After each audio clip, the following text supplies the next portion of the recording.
Hi everyone, I am Pooja Singhvi and I am here to talk about my journey from bachelor's in biotechnology, zoology to a master's and then to PhD in chemistry, which is a fully funded PhD in Germany. Today in this video, I'm going to talk about my journey, things I did, the things I did wrong, the exams I took. So if you're someone who wants to pursue a career, want to pursue a master's in PhD, abroad, which could be Europe, US. So this video is for you. I started off as my bachelor's in biotechnology, zoology, and chemistry. And at that point, I had no idea what I want to do, what I actually wanted in life, and what is the subject that really drove me. And then I realized chemistry was something that I really liked. So I found out about the exam IIT JAM in the last semester of my master's, and I started preparing for the exam. Around that time, I prepared for the exam. I gave the IIT JAM exam, and I finally got admission in IIT Indore as a master's chemistry student.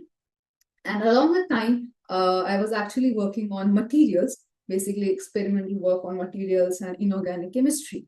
So IIT was great. I mean, I loved the place. Everything was great. It was really competitive. I learned a lot along that time. And I remember we did 4 research projects around that time period.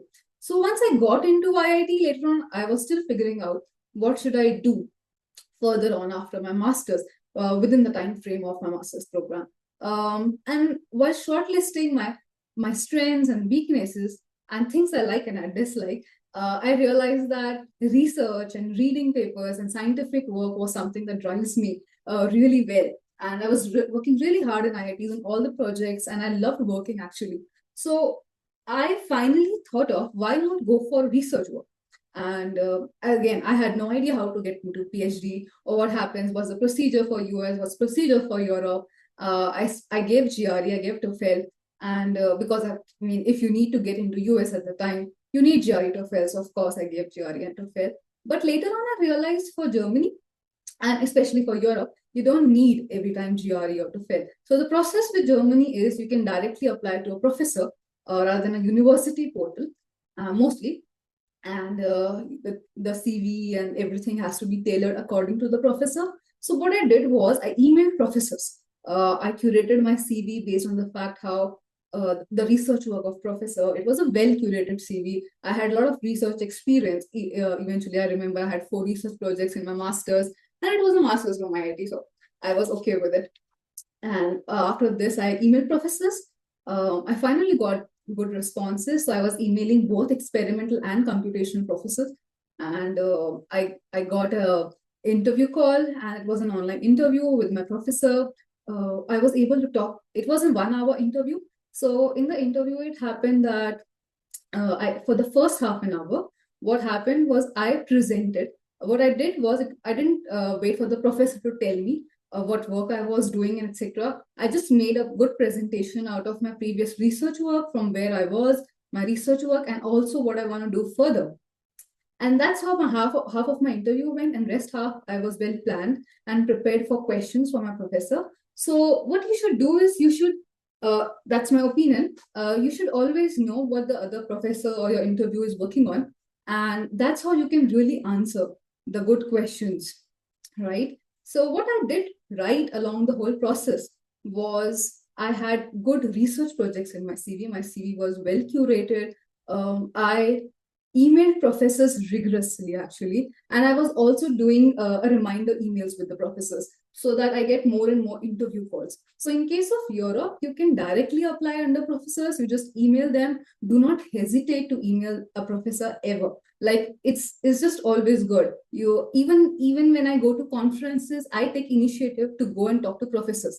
I mean, no one will call you a fool for asking questions, especially if someone is really intelligent and talented. They know, like, once they were also a fool. It's completely fine. You go and you just don't be afraid to make a fool of yourself, definitely, ever. And that's what I did, right?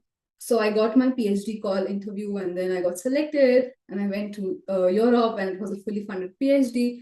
So there are a lot of perks. Of course, I did a lot of really worked hard around my masters, and I had good research projects.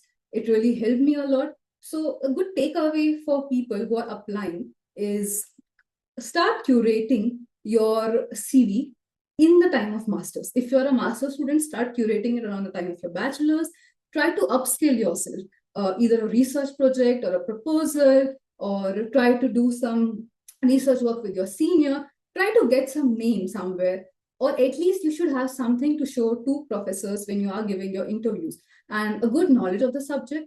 Of course, next thing is, when you're giving interview, you should know the background of the professor. Even when you're emailing professors, you should know what they're working on. Try to curate each and every email based on the fact that what the professors are doing. So that's how you personalize everything, and try to write a good statement of purpose. Propose some research proposals in your statement of purpose. Your resume should be really well tailored. Your email should be well written according to professor's need. You should do a follow-up mail definitely for yourself, so that, see, sometimes professors miss the emails and it goes to spam. A follow-up really helps, so the professors really reply. Even if it's a reject, at least they will reply you. So these are few things I followed, and I hope this will help you along furthermore, because, see, I can say it because I have been through this journey. So I would really like to help. If someone has a query, put a question in the comment box. I'll help you around, or you can go to my Instagram ID. I'll tag it in my YouTube video in the comment section, and you can go to the ID, book a top mate call, and then we can have one-on-one free call. And it's like, I would love to help you. So that's all from my side, and that was my PhD journey. I would like to, I mean, later on, I'll make some detailed video of my journey, this IIT JAM exam, how to crack your GRE, what good I did for my resume, so that such that it got selected. And somewhere around the time, I would like to make some presentations, how your presentation should look like. Actually, that's a very important skill. People underestimate it, but it's something that everyone should know, right? Okay, so see you around next time. Bye.